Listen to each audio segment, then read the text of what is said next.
This is americasdemocrats.org, the weekly netcast for stand-up Democrats. I'm your host, Jim Cuddy. On today's show, the lowdown from business expert Jere Glover on which party really knows how to run the American economy. And what Republicans know about binders. Social psychologist Jonathan Haidt says the GOP is much better about binding together when under threat than Democrats are. And Bill Press interviews Brad Woodhouse of the DNC. Are you tired of Tea Party Republicans and Rush Limbaugh dominating the airwaves? Do you want the facts you won't get on Fox or even on CNN? Then stay tuned. Our sponsor, 21st Century Democrats, works hard to get everyday Democrats involved in returning our party to its roots and to success at the ballot box. Sit back and listen, then stand up and fight. And follow 21st Century Democrats on Facebook for all the latest progressive news. We're glad you can join us. Did you know that 9 out of the last 10 recessions began under Republican administrations? Did you know that the stock market does better under Democrats than it does under Republicans? Some eye-opening historical economic data from small business expert Jere Glover makes it clear which party is better for America. And joining us now on americasdemocrats.org, the weekly netcast for stand-up Democrats, Jere Glover is a Washington attorney who specializes in the role of government regulations of small businesses.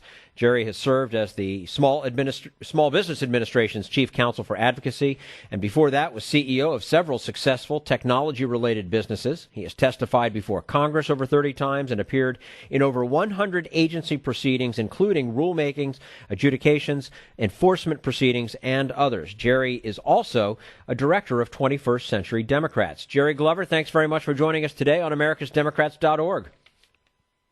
Thanks. It's a pleasure to be with you. Now, you've assembled data on economic growth, unemployment, business investment, and all sorts of other financial health markers since World War II. What do they show about how different presidents have managed the economy overall? Overall, it shows that Democratic administrations are much better at running the economy than Republicans. The Democrats, on average, increase their job creation goes up. One interesting thing you can note is that 9 out of 10 recessions started under Republican presidents. So there's a lot going on when you look at the data. What do these official government statistics say about which party is better for business and which party is better for the working man and woman? Let me break that down into two sections. When it looks at which party is better for business, we look at a couple of things. We look at the stock market, and the Democrat stock market does infinitely better under Democrats than it does under Republicans. President Truman was right about that. He said, if you want to live like a Republican, vote Democratic. You also see business investment higher under Democrats than under Republicans. When you look at what's better for the average working person, there's two indicators that we looked at. One was increase in pay, and increase in pay went up higher on average under Democratic presidents and administrations than under Republicans. And the other one is unemployment, and unemployment on average is 1% lower under Democratic presidents than under Republican presidents. The difference between 5.0% and 6.2%. So you look at those of the key economic indicators. Both of those go to talk about how the average person is doing. They're getting less unemployment and getting more pay for their work. On the other hand, businesses, the value of the business goes up under Democrats more than it does under Republicans, and they turn around and invest more money into growing their businesses. I find the data on the stock market pretty remarkable. Why does the stock market do so much better under Democrats? I can't figure that out. I mean, I have looked at those numbers, and those are not official government numbers. They come out, different people put those out different years. New York Times does it. Recently, the Washington Post just did it. It's pretty easy to do. You look at the Dow Jones Industrial Average at the first day of each president, and then you look at it at the last day of each president, and you're able to do the math. I think most people would be shocked to know that the Dow Jones average has gone up 50% under Obama. But they would be even more shocked to know it went up 83% under Bill Clinton. But in just 3.5 years, the stock market's gone up 50% under Obama, which does indicate obviously that people, investors, have decided that it's a good time to invest in businesses and the economy. Mm-hmm. How would you explain that Democrats doing a better job in creating economic growth and jobs than Republicans? I mean, is Republican fiscal conservatism a gigantic myth? I think it really is. I think trickle down was a theory to justify a course of action, and it's never worked. And certainly the numbers don't show that it doesn't work. Things don't trickle down, and if you don't have job growth, if you don't have increased pay for the average person, then the economy doesn't grow overall. And so I think that the trickle-down theory simply doesn't work. And the Democratic approach is let's try to help everybody across the board, help the middle class and everybody else grow, and that seems to have a much more positive impact on the overall economy. We're speaking with Jere Glover, Washington attorney, specializing in the role of government regulation of small businesses, formerly Small Business Administration Chief Counsel for Advocacy, and is a director of 21st Century Democrats. Jere, isn't it true that many of the major economic forces, things like oil prices, global trade, are not really under the control of anyone who is president? I mean, are these data showing better times under Democrats possibly an illusion? Well, we tested that. When you do data and analysis, you need to test and run the assumptions.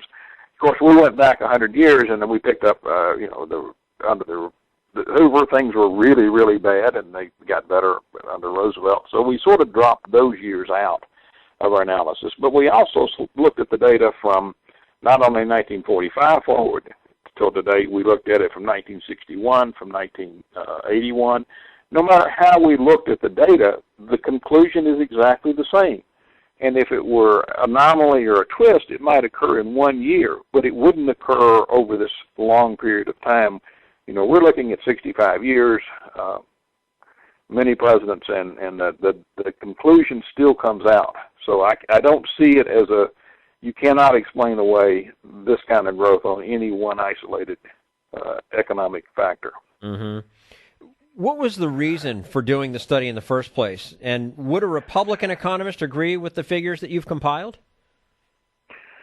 Well, let me ask the second part first. The Republican economists would have to agree with it because it's coming from official government sources. If you go to presidentialdata.org, you'll see in the back, click under Democrats and the economy, you'll see the numbers. Number 8, the footnote, the source of where it comes from, and those are economic reports of the president, the statistical abstract of the United States, those official sources that where virtually all the data comes from. So that's the yes, they would have to agree with that bottom line conclusion. They would probably try to explain it away. But the reason, going to your first question, the reason for doing the study was Congressman Berkeley Bedell and I got together in 1980, and we had observed that the economy did better under Democrats. We thought it was, sort of just our impression of what was going on. We started looking at the data, and we put the data together in 1980 for the first time. 21st Century Democrats started publishing this over a decade ago. We started 12 years ago with publishing it and releasing it. So the idea was we wanted to correct the myth that Republicans could run the economy. They simply are not better at it than Democrats. In fact, they're much worse. And the numbers don't lie, right? The numbers don't lie, but apparently the Republicans have been able to perpetuate the lie and said it so many times that even some Democrats don't know the truth. All right. Jere Glover. I was excited to hear President Clinton using some of these same numbers discussing the deficits when in his speech at the convention. Which was a very powerful speech, I might add. It was an extremely powerful speech, but what was really impressive is he's attacking the myths that the Republicans are better on the deficits than Democrats, and so that's one of the things that really started us looking at this. It was that myth was the sort of the worst of the miss. Yeah. Well, Jere, we appreciate your time with us. Jere Glover, Washington attorney, specializing in the role of government regulation of small businesses, a director of 21st Century Democrats. We appreciate your time and hope that we can do this again with you soon. Thank you very much. Enjoyed it. And this is americasdemocrats.org, the weekly netcast for Stand Up Democrats.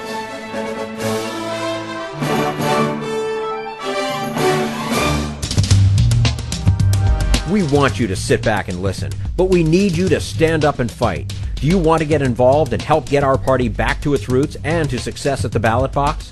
You can make your contribution to Democrats for America's Future and help us keep this show going and to elect Democrats who will stand up for democratic principles. Go to americasdemocrats.org and click on Donate at the top of the page.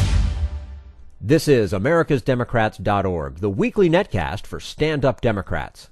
Social psychologist Jonathan Haidt has written a book about why it is that good people are divided so starkly by politics. He says we are a tribal and groupish people, and, unfortunately, Republicans are better than Democrats at, in his words, binding together when under threat. But right now, we turn to Jim Hightower, America's #1 populist, for his common sense commentary. Old Mitt Romney went to a farm, E-I-E-I-O, and on that farm, he came a cropper, E-I-E-I-O. At the time, his staff probably thought that putting Mitt on a farm was a good idea, since he was perceived as being completely out of touch with regular folks, more concerned with getting extra tax breaks for multimillionaires than with helping families who were struggling just to make ends meet. So, what better way to show his down-to-earthiness than to go to the heartland for an American Gothic photo op with one of those hard-hit farmers who are suffering from this year's devastating drought.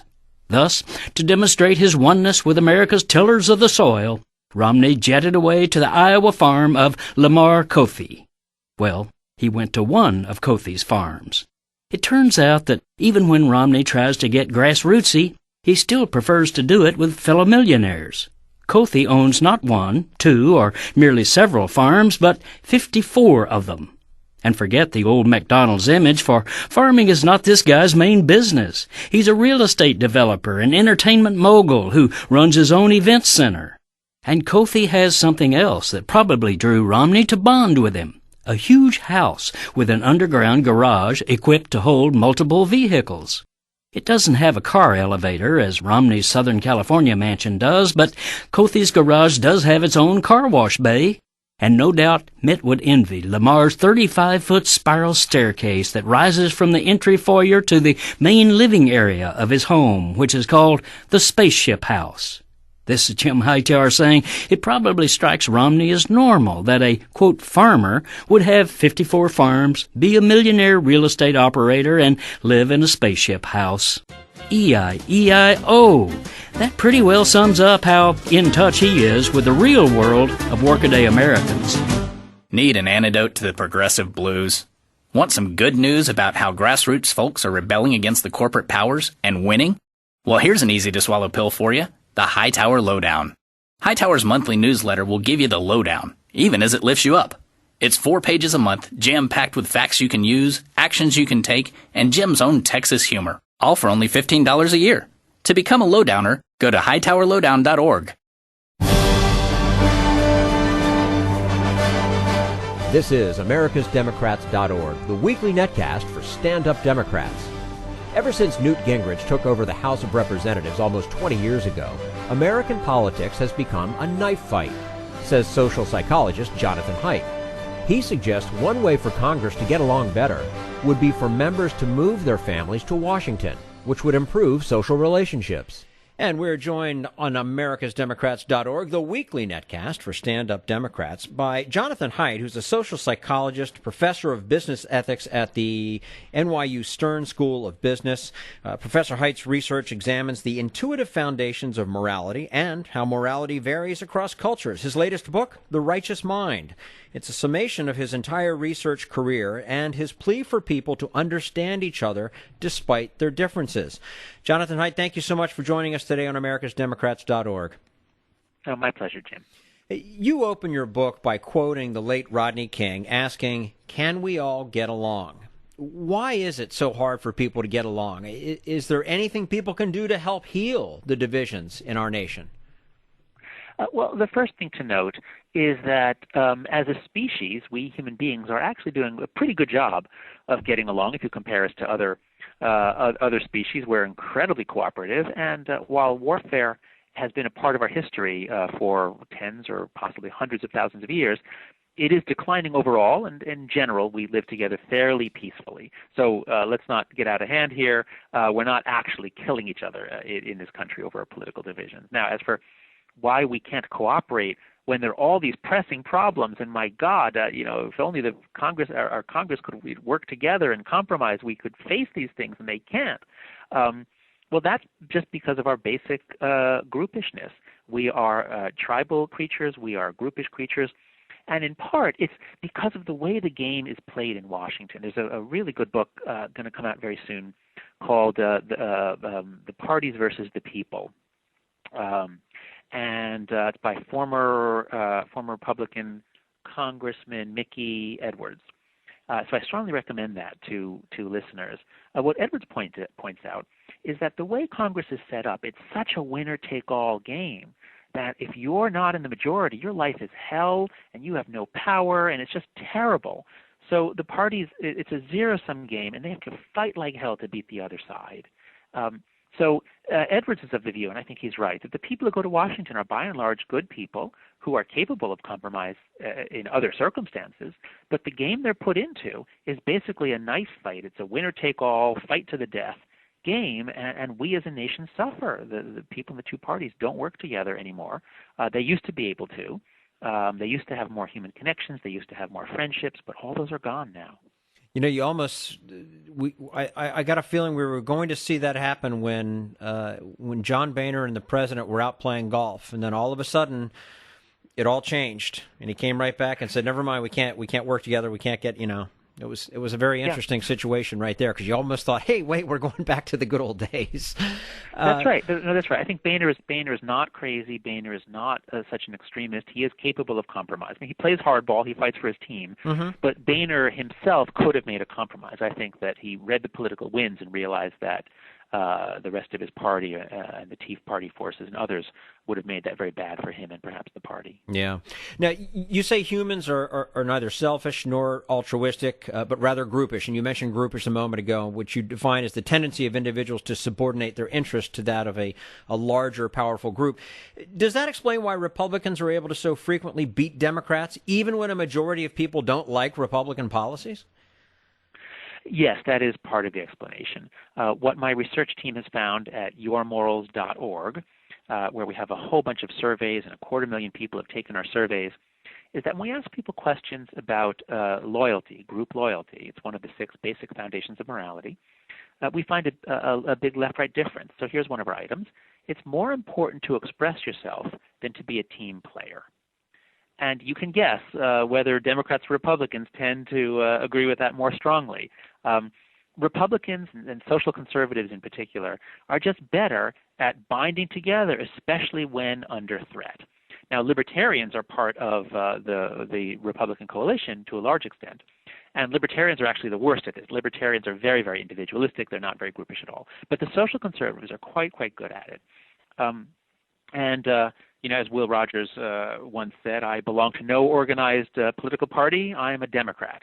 And if you imagine who has an easier job of it, the Republican whip, trying to hold the Republicans together for a vote, or the Democratic whip, well, you know the answer. Right. Now, isn't the ultimate practice of groupishness similar to fascism and communism? Yes. Communism and fascism are very similar movements. They are only possible because of our groupishness, and they played it up to grotesque heights. My view, and what I try to explain in my book, The Righteous Mind, is that groupishness is the key to our success on this planet. Groupishness is the key to our happiness. We need families, teams, work groups, religious congregations. We do very well when we are members of lots of different groups. But if you try to scale the group up to the nation, and you say the nation or the working class for communists or whatever it is, that's the only thing that matters and all other groups are evil, well, then you get just absolute abominations like communism and fascism. Neither of those can really work. They're not sustainable. But groupishness itself is neither bad nor good. Groupishness is necessary. We have to manage it in the right way. You seem to be arguing that people want to do the right thing, want to be righteous, but in doing so inevitably become cursed with self-righteousness and conflict with one another. How does that work?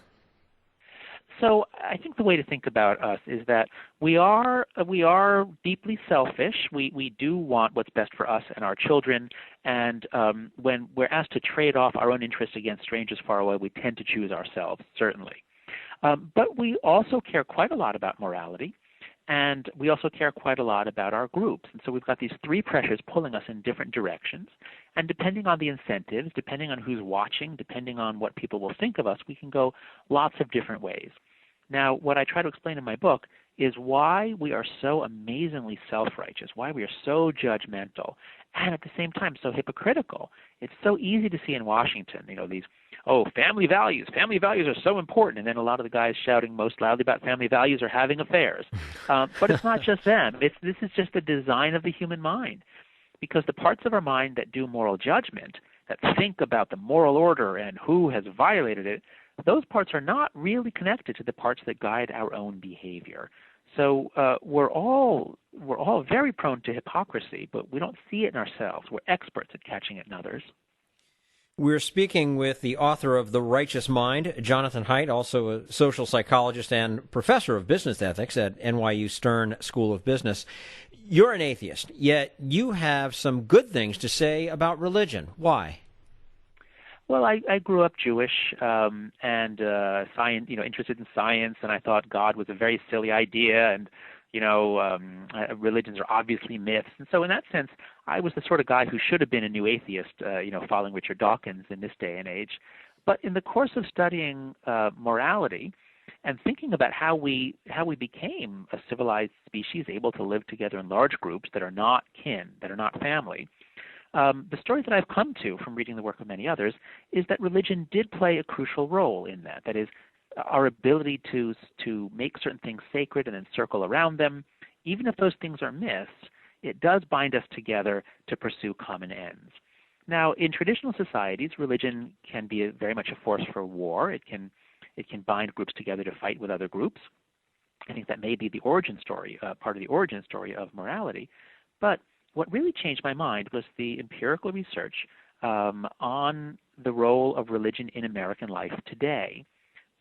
So I don't think that religion is true at all. I don't think that there is a God.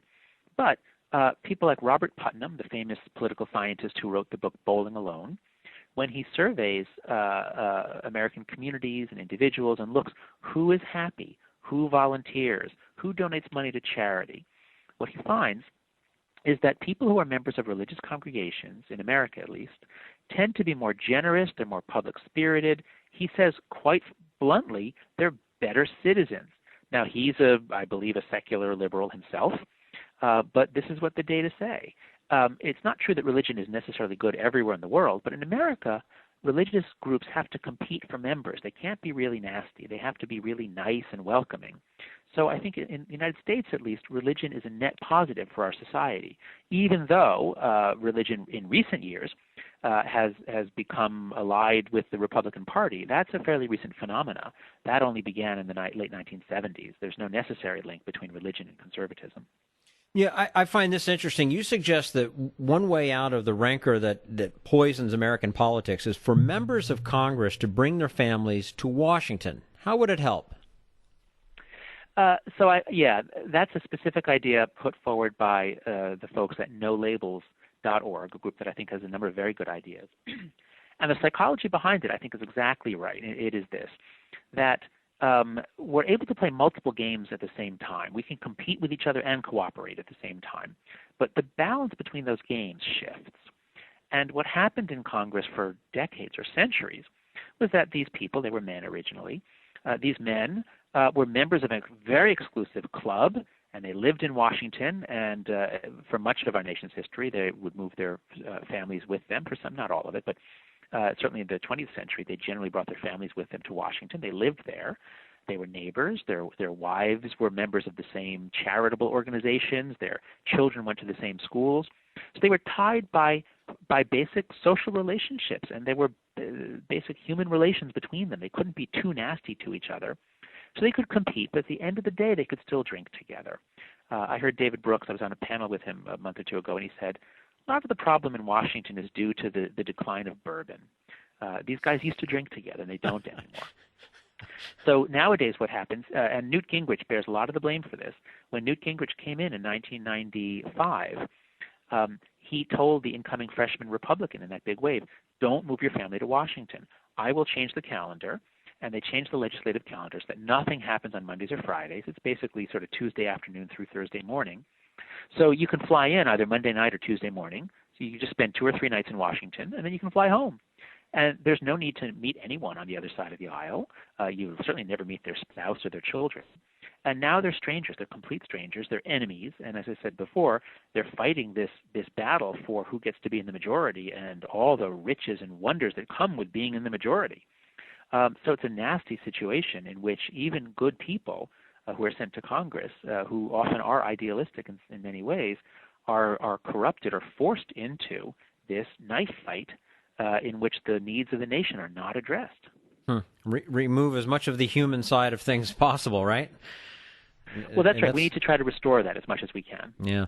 Jonathan Haidt is a social psychologist, professor of business ethics at the NYU Stern School of Business. His latest book, The Righteous Mind, is the summation of his entire research career and his plea for people to understand each other despite their differences.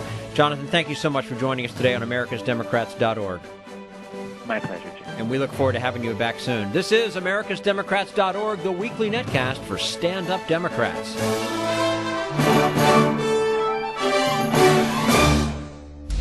We want you to sit back and listen, but we need you to stand up and fight. Help get our party back to its roots and to success at the ballot box. Make your contribution to Democrats for America's Future to keep this show on the air and help elect stand-up Democrats.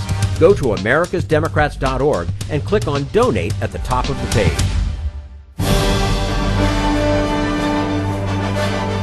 This is americasdemocrats.org, the weekly netcast for stand-up Democrats. And now, Bill Press and his guest, Brad Woodhouse, the communications director of the DNC. It's the Full Court Press coming to you live from our nation's capital, brought to you today by the Utility Workers Union of America, delivering vital services and a higher future and a brighter future. Good men and women of the utility workers under President Michael Langford. You can find out more about their good work at uwua.net. Here in the studio with us in our nation's capital, Brad Woodhouse, who is the very, very busy, he's as busy as a one-armed paper hanger, as they used to say. Communications director of the DNC. Brad, particularly this week's been a busy week. Oh, man, it has been very busy. Been a good week, but it's been a busy week. Yeah, and still a lot of spillover and fallout from the debate Tuesday night, which I want to talk to you about. Well, there sure is, absolutely. And, Peter, there's one person who was in the audience, Peter, right, who was not very happy with what he heard. Tag Romney. It's 2 G's, by the way. Tag Romney. Tag Romney. Romney. He was in the audience. He gave an interview to a radio station in North Carolina yesterday. Wow. And he was not very pleased with Barack Obama, the way that he handled Mitt Romney.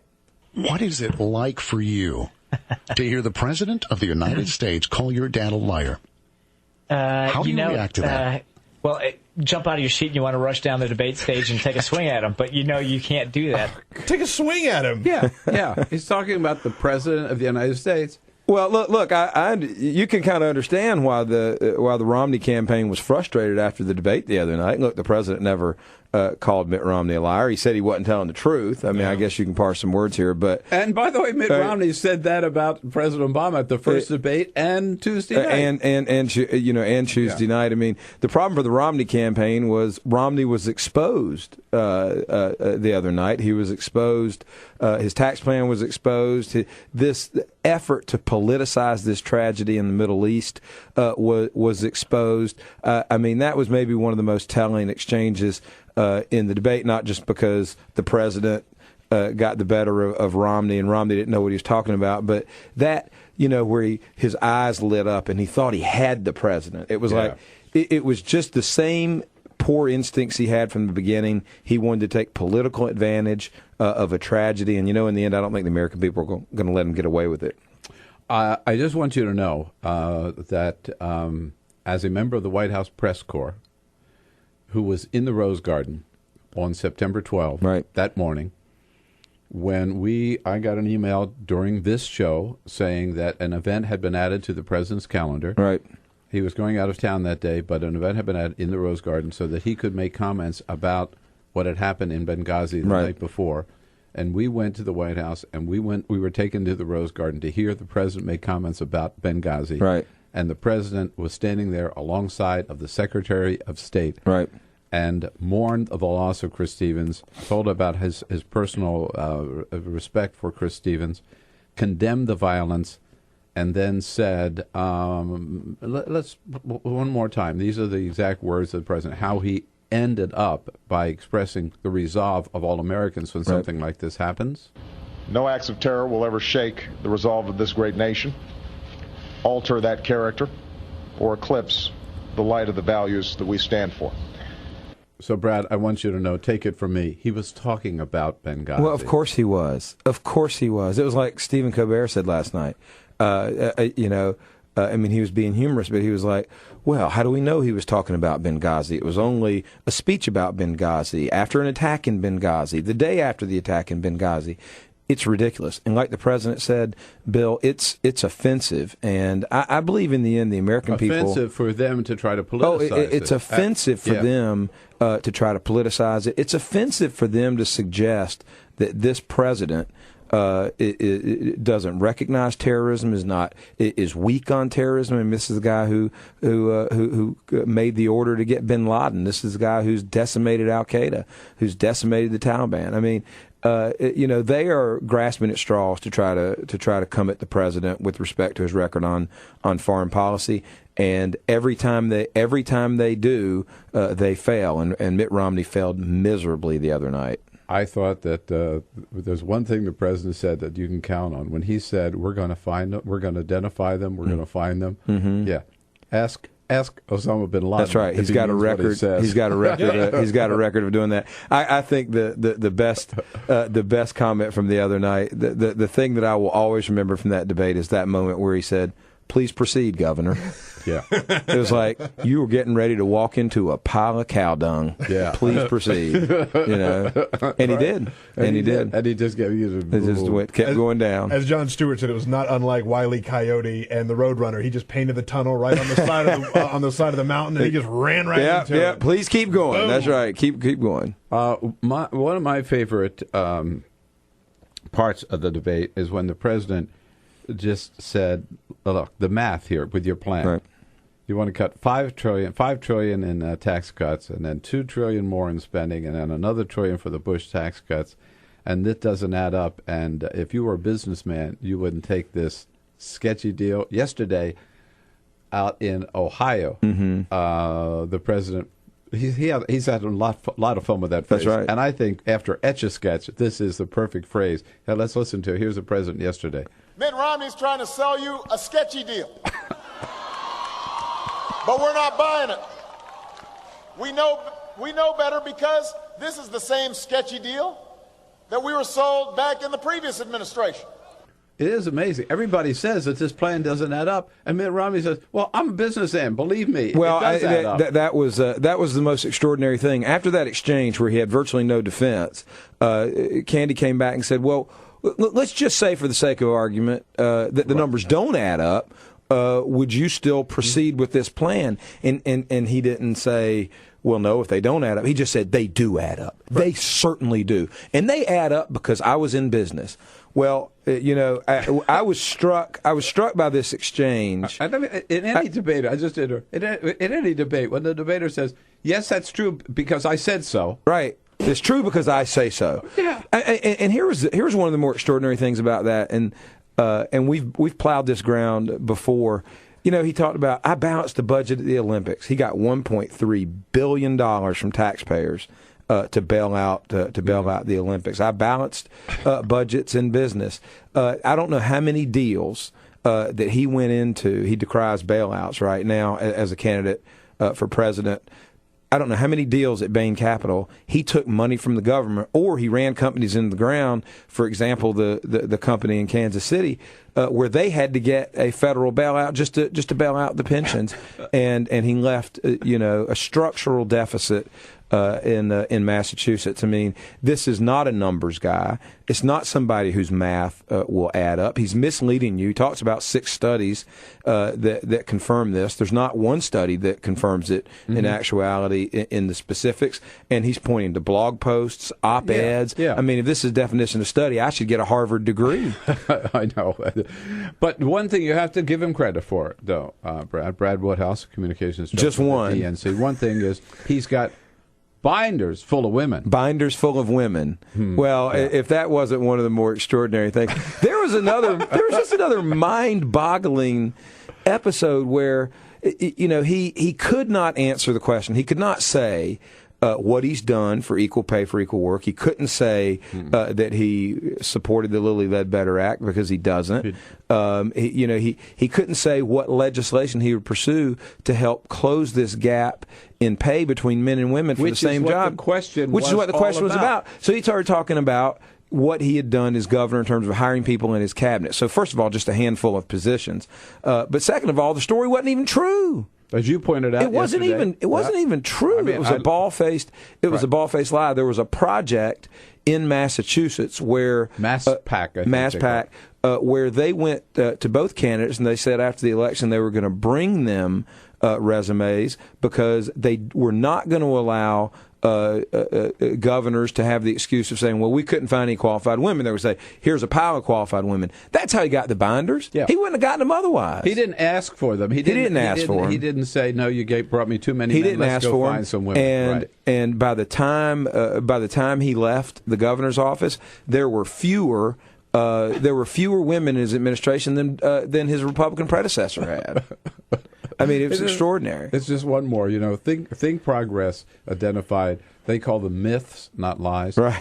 31 myths in 41 minutes. I mean, you got to be lying up a storm. That's right. It's just got to be coming right out of your mouth every other second. By the way, on Twitter, Blount writes in, didn't Romney set a land speed record for telling his first whopper supporting Pell Grants within the first 60 seconds of the debate? He got his first lie out. Well, this is extraordinary, and he's been running from this, ever since he picked Paul Ryan. He picked Paul Ryan. He said he'd sign Paul Ryan's budget. He said it was marvelous, terrific, whatever adjectives he likes to use. Fabulous. We know. Just we do have studies. Look at what Paul Ryan's budget would do. It would cut Pell Grants. It would hurt efforts to get students a higher education. I mean, and then he went on. He said he supported contraception. And he supported the Blunt amendment. He supported the Blunt which the would Blunt say bill. That employers decide whether their female employees have contraception. And last night we found out that he wants employers to tell their workers how to vote. He doesn't want them just to tell them what they can do on contraception. I got to tell you, he's leading the fight on our side. Brad Woodhouse, communications director for the DNC. Join the conversation. You got a question, a comment, a suggestion? 866-55-PRESS on the Full Court Press. Hey, we're here with Brad Woodhouse on the Full Court Press from the Democratic National Committee and the entire Full Court Press team. Back to our conversation about all the lies Mitt Romney told during the Tuesday night debate, and your calls at 866-55-PRESS. But first, I got to tell you, big difference in our family. Carol my wife Carol can trace her family back to the Mayflower. No kidding, right? Her mother did it. Whole big family tree. My family, nothing but questions. And I'm trying to unravel it and find out where we came from and when we got here and where people landed and all that kind of stuff, because every other press I've met around the country all came from either Riga or Eastern Europe, Russian Jews maybe. So I'm trying to establish that. And I finally found one way that really, really helps. It's called Ancestry.com. It was introduced to me about a week ago. I went online, and so far I'm back to like 1800 in Salem, New Jersey. And I know they came here and they landed in Philadelphia. Now I just got to get them across the ocean. So it's exciting, and I tell you about that because you ought to try it. tryancestry.com. In fact, you can get up to 2 free weeks free if you join me today and visit tryancestry.com. You can start the journey figuring out your family tree. You'll get 2 full weeks free to see what you can uncover. Visit tryancestry.com. That's tryancestry.com. And when I figure it all out, I'll let you guys know. This is better than my favorite TV show. That's right. I'm very excited. The big history here. All right. So what happens now, Brad? Coming out of this debate, we still got one more to go. How important are these debates? Well, I think they're important. I mean, we saw some movement that we weren't crazy about after the after the first debate. This next debate, I think, will be important. Clearly, I mean, one thing it goes without saying: the president was fantabulous the other night. And I think he really showed totally right on. I think he really showed why he deserves a second term. I mean, where Romney was petulant and petty and rude and interrupting and by the way, not telling the truth about every other thing he said, if not everything he said about his record, his policies, and the president's record.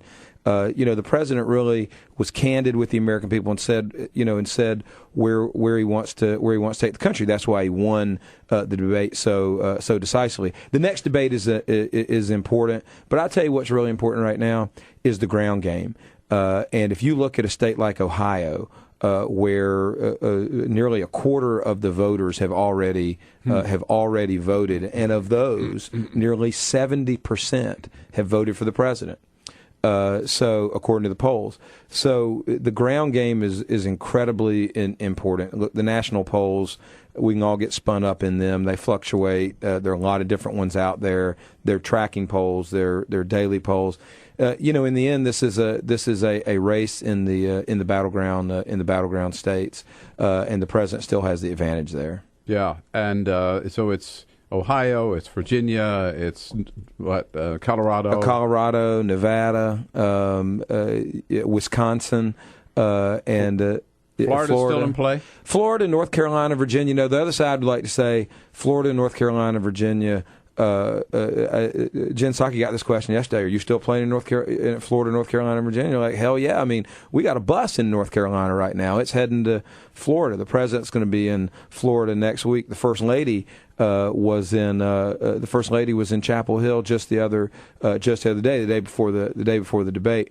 These are states, particularly North Carolina, Bill, where we have a tremendous advantage on the ground. We've registered over 100,000 new voters this cycle in North Carolina. And speaking of the ground game, that decision by the Supreme Court the other day to stop this out-of-control Secretary of State in Ohio from shutting down early voting early, the fact that was defeated his effort, and the lower court ruling was upheld to allow those early voting days and hours to remain open will be a big boon to us. They wanted to shut down early voting, have fewer people vote because they know that we're better at turning people out for early vote than they are. Exactly. And they wanted to shut it down for the last 3 days of the election, which is the very time they ought to be. That we ought to be encouraging people to vote. Everybody should be able to vote in this country. I hope we'll get here one day. The idea that people should have to wait and go out on that one Tuesday in this 12-hour time frame, people should be able to vote. It's medieval almost. It is, absolutely.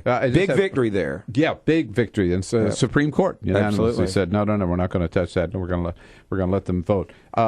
We got to go, but I just have to tell you, the thing I find it very amusing, the one thing that Mitt Romney, the one lie he did not dare tell again was the $716 billion cut out of Medicare. That was extraordinary, right? I mean, I think he didn't do it because he knew that Obama would have jumped all over him if he had tried it again. Well, I think by the end of the debate, he was worn out. he got worn out by the president. That's called punch drunk. Yeah, exactly right. Beat up. All right. He was. Brad, thanks for your great work. Okay. Thank you. Democrats.org, Brad Woodhouse, Communications Director. That's all for americasdemocrats.org. Thank you to all who made today's show possible. Jere Glover, Jonathan Haidt, and the entire Bill Press team. And thank you for listening. If you liked what you heard, please get involved in our efforts to keep this show going and to elect Democrats who are bringing the party back to its roots. Go to americasdemocrats.org and click on Donate at the top of the page. And be sure to find 21st Century Democrats on Facebook. For americasdemocrats.org, I'm your host, Jim Cuddy.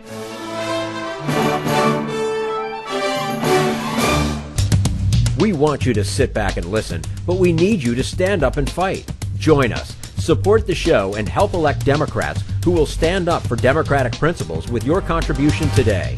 Go to